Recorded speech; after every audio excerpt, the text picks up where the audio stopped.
Everyone, स्वागत है आपका आज की इस वीडियो में। आज की इस वीडियो में हम बात करने वाले हैं क्लास 12th के होम साइंस के चैप्टर नंबर 1 के बारे में। ये पार्ट 2 है।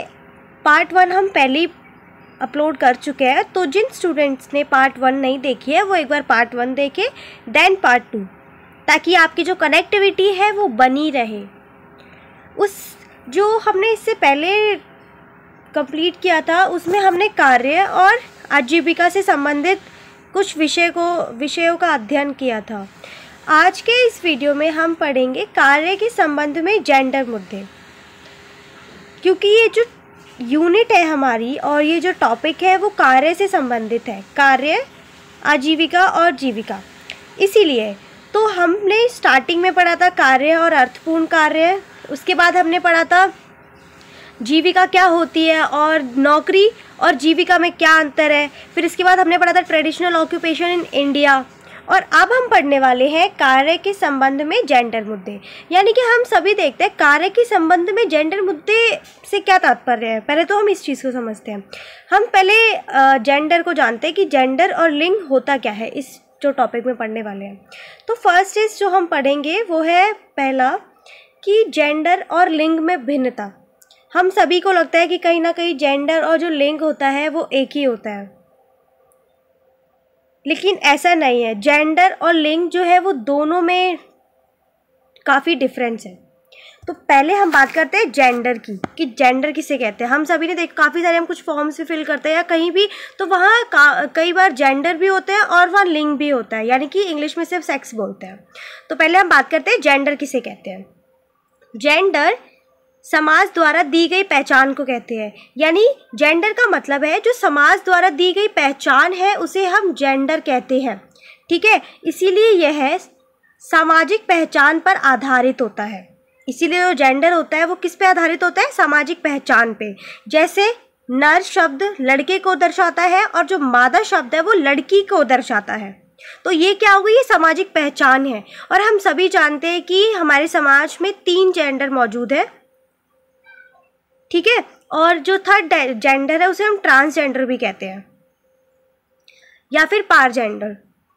तो जो जेंडर है वो समाज द्वारा दी गई पहचान है, मतलब समाज ने हमें एक पहचान दी है जिसे हम जेंडर कहते हैं। इसीलिए जो ये जेंडर है वो किस पे आधारित होता है, समाज की पहचान पर। और हम सभी जानते हैं अगर कोई लड़की है उसके लिए प्रयोग जो शब्द है वो लड़की है, बालिका है या फिर मादा है। उसी प्रकार अगर लड़के की बात करें तो लड़के के लिए जो प्रयोग शब्द होते हैं वो नर हो गया है या बालक। तो ये क्या है, ये एक पहचान है जो हमें समाज ने दी है। वहीं अगर हम बात करें लिंग की, तो जो लिंग होता है वो आनुवांशिक और जननांगों के आधार पर होता है। यानी जो पहचान आनुवांशिक और जननांगों इत्यादि के आधार पर की जाती है उसे हम लिंग कहते हैं। और जो लिंग होता है वो प्रकृति पर आधारित होता है। किस पे, प्रकृति पर। यानी उसका समाज से कोई तात्पर्य नहीं है, उसका समाज से कोई मतलब नहीं है। वो किस पे आधारित है, वो प्रकृति पे आधारित है, यानी वो प्रकृति द्वारा निर्मित है। और जो जेंडर है वो समाज द्वारा निर्मित है और समाज द्वारा दी गई पहचान को ही हम जेंडर कहते हैं। तो ये मूल जो अंतर है जेंडर और लिंग में। इसके बाद बात करते हैं हम कार्य के संबंध में और भी कुछ जेंडर संबंधी मुद्दे हैं। जैसे फर्स्ट, स्त्रियों को पुरुषों से कम समझना। हम सभी जानते हैं कि जो स्त्रियां हैं भारतीय समाज में या किसी भी सोसाइटी की बात करें अगर हम, तो हमेशा स्त्रियों को पुरुषों से कम ही समझा जाता है, चाहे वो कार्य का क्षेत्र हो, चाहे वो घरेलू क्षेत्र हो या फिर अर्थव्यवस्था या प्रगति का क्षेत्र ही क्यों ना हो। क्योंकि अगर देखा जाए तो पुरुषों को ही किसी भी कार्य को करने के लिए, किसी भी चीज़ को करने के लिए प्रथम माना जाता है। स्त्रियों का क्या रोल होता है, वो क्या सहयोग करती है, उससे बहुत ही लोगों को बहुत ही कम मतलब होता है। तो इसीलिए काफ़ी बार आपने देखा भी होगा कि स्त्रियों को बहुत ज़्यादा पुरुषों से कम समझा जाता है। और कार्य के आधार पर हम देख भी सकते हैं कुछ कार्य ऐसे होते हैं जो हमें नहीं, एक्चुअली समाज ने कुछ ऐसे कार्य निर्धारित किए हुए हैं जो ये डिफाइन करते हैं कि ये कार्य एक मेल करेगा और ये कार्य एक फीमेल करेगी। तो कार्य के आधार पर ही लोगों ने डिवाइड कर दिया कि ये कार्य जो है वो एक मेल करेगा, तो कुछ कार्य जो बचे हैं वो फीमेल करेंगे। जैसे अगर बात करें घर चलाने की, तो पहले की बात क्या थी, पहले के अगर टाइम की बात करें तो घर चलाना और जितने भी आवश्यकताओं की पूर्ति करने का जो काम होता था वो पुरुषों पे होता था। और खेती बाड़ी जो होता था, जो कृषि होता था, कृषि में जो बड़े बड़े काम होते थे जैसे हल चलाना, सिंचाई इत्यादि करना, ये सारे पुरुषों के काम होते थे। वहीं एक फीमेल से ये एक्सपेक्ट किया जाता था कि वो घर संभाले और अपने परिवार की देखरेख करे। लेकिन अगर आज के समय में देखें तो ऐसा नहीं है। आज के समय में फीमेल्स भी वही काम कर रही हैं जो मेल कर रहे हैं। कुछ ऐसे काम हैं जो केवल फीमेल कर सकते हैं, फीमेल नहीं, लेकिन ज़्यादातर काम ऐसे हैं जो फीमेल्स भी आज के समय में कर रही हैं। तो पहला मुद्दा क्या है कि स्त्रियों को पुरुषों से कम समझना। सेकेंड इज समान वेतन ना मिलना। हम सभी इस बात से परिचित हैं कि जो काम मेल और फीमेल दोनों सेम तरीके से करते हैं, एक ऑफिस में मेल और फीमेल दोनों काम करते हैं, लेकिन काफ़ी बार क्या होता है, आप सभी जानते हैं इस बात से कि मेल की जो सैलरी होगी वो थोड़ी ज़्यादा होगी फीमेल से। क्यों? क्योंकि हर चीज़ में जो मेल होते हैं, जो पुरुष होते हैं, उनको आगे रखा जाता है अपेक्षा महिलाओं से। इसलिए तो काफ़ी सारे ऐसे कार्य हैं जो समान रूप से तो किए जाते हैं, लेकिन उनका जो वेतन होता है वो समान नहीं होता। यानी कि जो महिला पुरुष तो सेम तरीके से उसको कर रहे हैं, वो सेम टाइम दे रहे हैं, सेम अपना एनर्जी लेवल दे रहे हैं, लेकिन उनको बदले में समान वेतन नहीं मिलता। तो ये सेकंड मुद्दा है। थर्ड इज महिलाओं द्वारा किए गए कार्यों का मूल्यांकन ना करना। हम सभी जानते हैं, हमें लगता है कि जो पुरुष बाहर कार्य करते हैं केवल वही एक वैल्यूएबल है, उसी की वैल्यू है। लेकिन हम ये भूल जाते हैं कि जो महिलाएं घर के काम को करती हैं, जो घर को संभालती हैं, जो अपने परिवार को संभालती हैं, हम उसको वैल्यू नहीं देते। वो हमारी नज़रों में वो वैल्यूएबल है ही नहीं। क्यों? क्योंकि हम उसकी तुलना पैसों से नहीं कर सकते। हमें लगता है कि हमें अगर किसी कार्य के पैसे मिल रहे हैं और हम अगर उस पैसे से हमारी बेसिक नीड्स पूरी हो रही है तो हमें लग रहा है वो कार्य जो है वो सुप्रीम है। जबकि अगर देखें तो महिलाओं का रोल बहुत ज़्यादा होता है एक घर को चलाने में, एक घर गृहस्थी को बनाने में। इसीलिए महिलाओं द्वारा किए गए जो कार्य हैं उनका मूल्यांकन करना आज के समय में एक बड़ा मुद्दा बन गया है। हमें लगता है कि केवल घर पे रह के महिलाएं कुछ नहीं करती, वो थोड़े बहुत कार्य करके ही वो सेटिस्फाइड हो जाती है और यही उनका कार्य है, जबकि वास्तविकता में ऐसा कुछ नहीं है। इसके बाद स्वाधीनता में सहायक। जो महिलाएं घर को घर से बाहर निकल के जिन्होंने रोज़गार के साधन प्राप्त किए हैं और जो रोज़गार प्राप्त कर रही हैं, उनके लिए उनके कहीं ना कहीं ये स्वाधीनता में सहायक हुआ है। क्योंकि घर में काम करना, एक चार दीवारी के अंदर काम करना और किसी जगह पे जाके काम करना, लोगों से मिलना, एक बहुत बड़ा चेंज होता है किसी भी ह्यूमन की लाइफ में। इसके बाद देश की अर्थव्यवस्था में सहायक है। बिल्कुल, आज हम किसी भी कार्य की बात करें तो जो महिलाएं हैं वो उतना ही सपोर्ट कर रही हैं जितना एक पुरुष करता है एक देश की इकोनॉमी में। आज पुरुष भी वही कार्य कर रहे हैं जो महिलाएं कर रही हैं, यानी कि दोनों ही कार्य। और अगर हम किसी भी बड़े पोस्ट की बात करें, हम किसी कार्य की बात करें तो वहाँ हमें महिलाएं ज़रूर देखने को मिलती है, चाहे वो फिर प्लेन उड़ाना हो गया है या फिर कृषि से संबंधित हो गया या बिजनेस आदि क्षेत्र ही क्यों ना हो। तो महिलाएं और पुरुष जब दोनों मिलकर काम करेंगे तो वो देश की अर्थव्यवस्था में अपना ज़्यादा योगदान दे पाएंगे। क्योंकि हम सभी इस बात से परिचित हैं, क्योंकि अगर एक घर में जब हस्बैंड और वाइफ दोनों काम करते हैं तो उनसे आने वाली जो आय है और जितने उनके पास सोर्सेज होंगे उतने ही वो अपनी जो अर्थव्यवस्था में अपना योगदान दे पाएंगे। इसीलिए तो देश की अर्थव्यवस्था में सहायक है। थर्ड 6 इज परिवार की आर्थिक स्थिति में सुधार। यदि महिलाएं कार्य करती हैं और रोज़गार प्राप्त करती हैं तो वो परिवार की आर्थिक स्थिति में सुधार के लिए बहुत ज़रूरी है। बिल्कुल, क्यों हम सभी जानते हैं कि आज के समय में अगर देखें गरीबी इसीलिए है क्योंकि काफ़ी बारी हम कुछ चीज़ें ऐसी देखते हैं कि एक घर में केवल एक ही मेल कमाने वाला होता है और बाकी के जो मेंबर्स होते हैं वो उस पर डिपेंडेंट होते हैं। अगर घर में या एक फैमिली में मेल और फीमेल दोनों कमाते हैं तो उससे परिवार की आर्थिक जो स्थिति होती है उसमें सुधार आता है। वे अपनी जो आवश्यकताएं हैं उनकी पूर्ति करने में सहायक होते हैं, उनके पास एक्स्ट्रा सोर्सेज होते हैं अपनी लाइफ को स्पेंड करने के, और उनका जो जीवन स्तर होता है वो अच्छा होते जाता है। इसलिए, और अगर हम बात करें, ये भी एक मुद्दा रहा है, और अगर एक इम्पॉर्टेंट मुद्दे की बात करते हैं तो स्त्रियों को स्वतंत्र निर्णय लेने की मनाही है। आज के समय में स्त्रियां इतनी प्रगति कर रही हैं, इतने बड़े बड़े कार्यों को कर रही हैं, लेकिन जब किसी निर्णय की बात आती है, जब वो अकेले रहने की बात आती है, तो वो इस क्षेत्र में उनको मनाही है। ना ही वो स्वतंत्र निर्णय ले सकती हैं और ना ही वो स्वतंत्र रूप से कहीं जा सकती हैं, वो कुछ कर सकती हैं।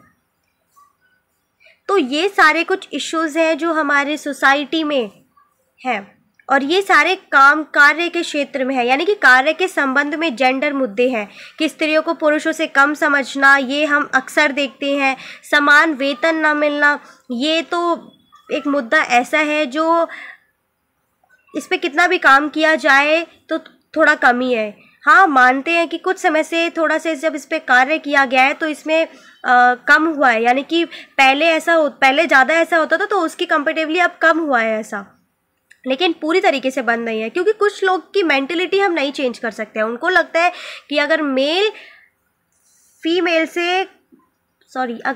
और फीमेल इक्वली काम करते हैं, फिर भी जो मेल के एफर्ट्स होंगे वो फीमेल से ज़्यादा होंगे, इसीलिए सैलरी जो है वो मेल को ज़्यादा मिलनी चाहिए। इसके अलावा जो महिलाएं हैं उनके द्वारा किए गए कार्यों का मूल्यांकन ना करना, और देश की अर्थव्यवस्था में सहायक होना, परिवार की स्थिति में सुधार होना, स्त्रियों को स्वतंत्र निर्णय लेने की मनाही होना, ये सारे कुछ इश्यूज़ हैं जो कार्य के संबंध में हैं, जो आजकल हम देखते भी हैं। इसके साथ ही इन सारे इश्यूज़ को लेकर गवर्नमेंट ऑफ इंडिया ने कुछ ऐसे कार्यक्रम चलाए हैं जो स्त्रियों की शिक्षा को, उनके कौशल को बढ़ावा देते हैं।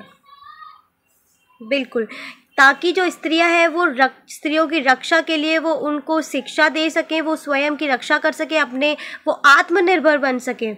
इसीलिए कुछ ऐसे योजनाएं हैं, कुछ ऐसे कैंपेन्स हैं जो गवर्नमेंट ऑफ इंडिया द्वारा चलाए गए हैं, और आज भी उनका बहुत ही अच्छे से प्रयोग हो रहा है, और इसी के कारण जो बेटियां हैं वो एक अच्छी पोस्ट पे पहुंच रही हैं, और समाज में जो लड़कियां हैं वो लड़कों से कंधा मिला रही हैं। तो इसमें सबसे पहले हम बात करेंगे केजीबीवी की। केजीबीवी यानी कि कस्तूरबा गांधी बालिका विद्यालय। ये एक योजना है स्त्रियों से संबंधित, यानी कि स्त्रियों और उनके कार्य से संबंधित जो सरकार द्वारा उठाए गए जो कदम हैं उनके कौशल को विकसित करने के लिए। तो उनमें से एक है केजीबीवी यानी कि कस्तूरबा गांधी बालिका विद्यालय। ये जो विद्यालय है, विद्यालय और जो ये योजना है, इसकी शुरुआत 2004 में की गई। यानी कि ये जो योजना है वो भारत सरकार द्वारा अगस्त 2004 में शुरू की गई थी। तब इसे सर्व शिक्षा अभियान कार्यक्रम में एकीकृत कर दिया गया था। सर्व शिक्षा अभियान एग्जैक्टली इसका मतलब ये है कि तब इसे सर्व शिक्षा जो अभियान है उसमें एकीकृत कर दिया गया था, यानी कि मिला दिया गया था।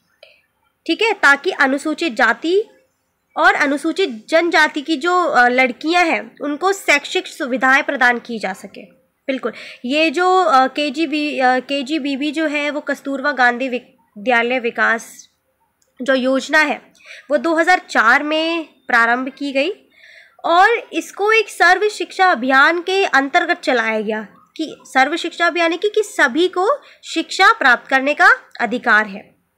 इसके अंतर्गत क्या था कि हम सभी कस्तूरबा गांधी, जैसे कि आपको नाम से ही लग रहा होगा कि केवल महिलाओं के लिए, तो ये जो योजना थी या फिर जो ये कार्यक्रम था या ये जो विद्यालय था वो केवल और केवल अनुसूचित जाति और अनुसूचित जनजाति की जो लड़कियां हैं उनके लिए था, ताकि उनको शैक्षिक जो सुविधाएं हैं वो उपलब्ध कराई जा सके। बिल्कुल, क्योंकि हम सभी जानते हैं कि जितने भी वंचित वर्ग की जो लड़कियां हैं या फिर जो बच्चे हैं, मेन प्रॉब्लम थी उनको उन तक एजुकेशन पहुंचाने की, क्योंकि वो इतने ज़्यादा, उनका बैकग्राउंड इतना ज़्यादा वो था कि उनको वो शिक्षित नहीं हो पा रहे थे। तो इसी को देखते हुए गवर्नमेंट ऑफ इंडिया ने क्या किया, 2004 में एक योजना शुरू की या फिर एक कार्यक्रम शुरू किया जिसे हम केजीबीवी के नाम से जाना गया, और इसे सर्व शिक्षा अभियान के अंतर्गत शामिल किया गया। ये बेसिकली उन स्टूडेंट्स के लिए था जो अनुसूचित जाति और अनुसूचित जनजाति की जो लड़कियां हैं उनके लिए, ताकि उनको शैक्षिक सुविधाएं प्रदान की जा सके, और ये एकदम मुफ्त था। केवल इसके लिए हम आगे भी पढ़ेंगे। और इसके अंतर्गत था कि शैक्षिक रूप से पिछड़े ब्लॉकों में अल्पसंख्यक समुदायों और गरीबी रेखा से नीचे के परिवार में जो लड़कियां थी उनको इस विद्यालय में दाखिला लेने के लिए कहा गया था, या फिर वो इस विद्यालय में दाखिला ले सकते थे। इसके अतिरिक्त इसके जो मुख्य उद्देश्य है वो है ग्रामीण क्षेत्रों और वंचित समुदायों के बीच जो लैंगिक असमानता थी उसको कम करना। बिल्कुल, हम सभी जानते हैं ये कैंपेन इसीलिए चलाया गया था क्योंकि हम लड़कों पे ज़्यादा हमें लगता है कि हम लड़कियों को तो स्टार्टिंग से इतना नहीं एजुकेशन के लिए फोर्स किया गया जितना लड़कों को किया गया।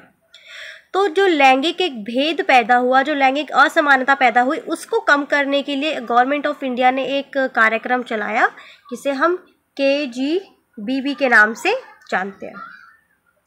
तो पहला था इसका लैंगिक असमानता को कम करना। सेकंड, KGBB का जो उद्देश्य था वो ये सुनिश्चित करना था कि प्राथमिक स्तर पर बोर्डिंग सुविधाओं के साथ आवासीय विद्यालय स्थापित करके समाज के वंचित समूहों की लड़कियों के लिए गुणवत्तापूर्वक शिक्षा संभव हो और सुलभ हो।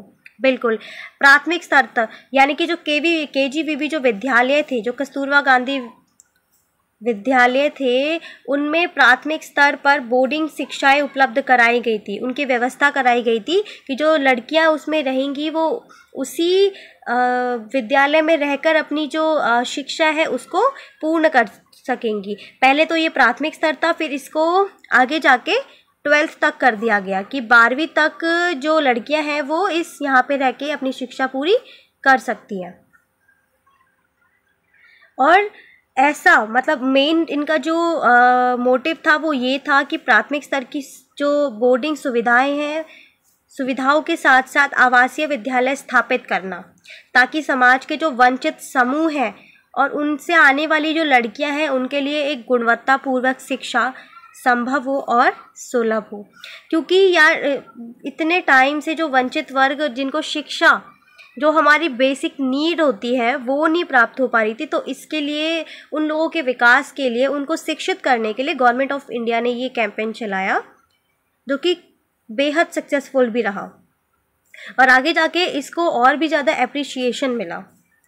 तो भारत सरकार द्वारा चलाए गए लड़कियों के संदर्भ में जो कार्यक्रम है उसमें से एक है KGBB, जो कि बेहद महत्वपूर्ण है। तो आप लोग इसे अच्छे से तैयार करना, ताकि आप जब एग्ज़ाम में आए तो आपके एक भी मार्क्स इसमें से कट ना हो। इसके अलावा एक और योजना लगाई हुई है, वो है बेटी बचाओ बेटी पढ़ाओ। एक थी हमारी KGBB and second is Beti Bachao Beti Padhao. ये तो हम सभी जानते हैं इसको, बेटी बचाओ और बेटी पढ़ाओ। ये कहीं ना कहीं हमने सुना भी होगा, इसके पोस्टर्स भी देखे होंगे, इस पे बहुत सारी पेंटिंग्स भी बनाई होगी, लिखा भी होगा। तो सभी जानते हैं कि बेटी बचाओ बेटी पढ़ाओ है क्या। बेसिकली सबसे पहले हम बात करते हैं इसके कारण की, कि क्यों इसकी ज़रूरत पड़ी।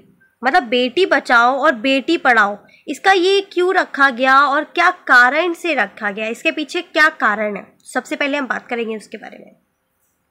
भारत में बाल लिंगानुपात निरंतर दर से नीचे जा रहा था, यानी भारत में जो बाल लिंगानुपात है वो निरंतर यानी लगातार नीचे जा रहा था।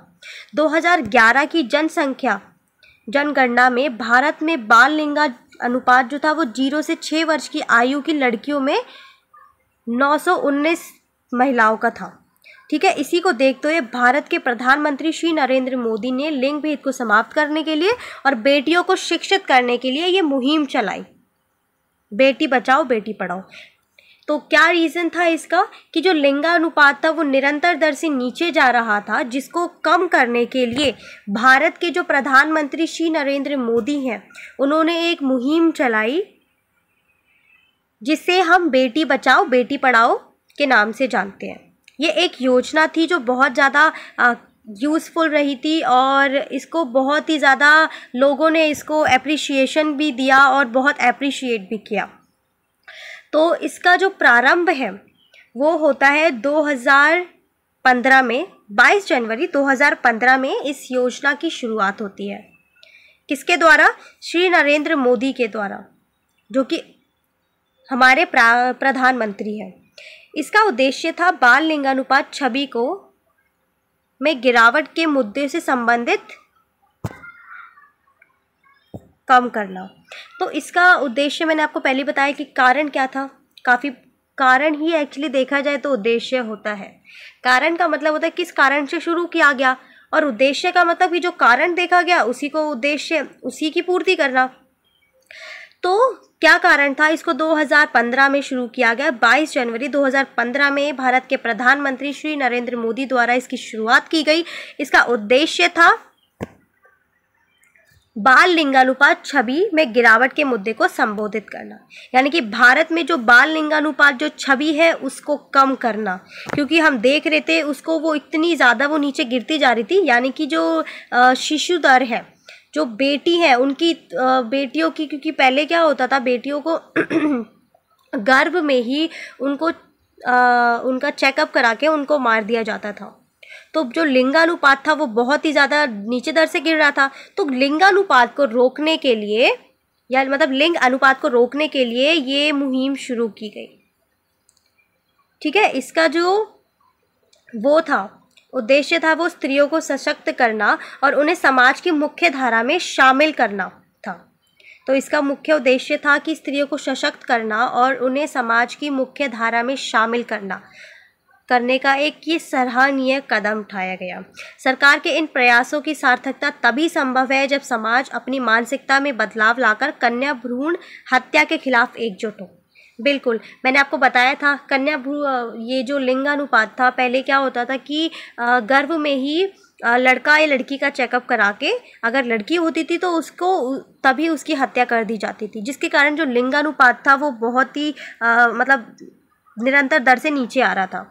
तो इसी को रोकने के लिए भारत के प्रधानमंत्री ने बेटी बचाओ बेटी पढ़ाओ योजना शुरू की, जिसके अंतर्गत कहा गया कि बेटी को बचाया जाए और उसे पढ़ाया जाए, और जो खर्चा होगा वो जो सरकार है वो उठाएगी।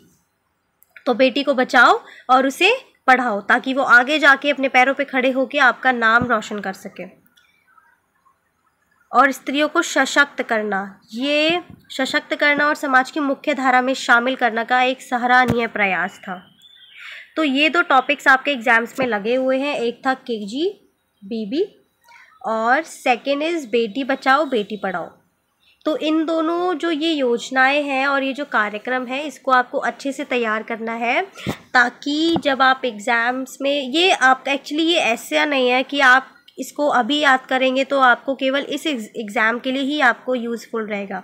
ये एक नॉलेज है, या कभी भी आप किसी ऐसे क्वेश्चन को अटेम्प्ट करते हैं जो क्वेश्चन को या किसी ऐसे टॉपिक को या ऐसे भी लिखते हैं जो बेटियों के या लड़कियों के संदर्भ में है, या लड़कियों का विकास या भारत सरकार द्वारा उठाए गए कदमों के बारे में जो लड़कियों के संदर्भ में है, तो ये वहाँ बहुत यूज़फुल रहता है। वहाँ आप ये कोट कर सकते हैं कि भारत सरकार गवर्नमेंट ऑफ इंडिया द्वारा ये कुछ प्रोग्राम स्टार्ट किए गए जिससे जो गर्ल है उनकी एजुकेशन को बढ़ावा मिला और उनको सशक्त करने और उन्हें समाज की मुख्य धारा में शामिल करने का एक सराहनीय प्रयास था। तो ये चीज़ें आपको लाइफ टाइम तक काम में रहेंगी और आप इनको देखते हुए आपको बहुत सारी नॉलेज मिलेगी। आपको पता चलेगा कि अगर कुछ योजना आती है या फिर जो अभी आप जो चल भी रहा है आप इसके बारे में और भी थोड़ा सर्च करके यूट्यूब से गूगल से पढ़ सकते हैं, ताकि आपको और भी ज़्यादा इससे संबंधित नॉलेज मिले। मैंने आपको इसमें मूल पॉइंट्स बताए हैं कि कब स्टार्ट हुई, इसका उद्देश्य क्या था, कारण क्या था, जो कि एग्ज़ाम्स में पूछे जाते हैं। इसके अतिरिक्त आपको और कुछ नहीं आएगा इसके बाहर से। तो आई होप कि आपको ये वीडियो अच्छी लगी है। अगर अच्छी लगी है तो प्लीज़ मेरे चैनल को सब्सक्राइब करें, और यार एक लाइक तो बनता है, बिकॉज़ थोड़ा सा ज़्यादा ही हो जाता है मतलब तो अगर आपको वीडियो अच्छी लगी है, और थर्ड पार्ट भी मैं जल्द से जल्द कोशिश करूँगी कि अपलोड कर दूँ, और प्लीज़ कमेंट में बताना मुझे कि ये वीडियो आपको कैसी लगी है। So thank you for watching.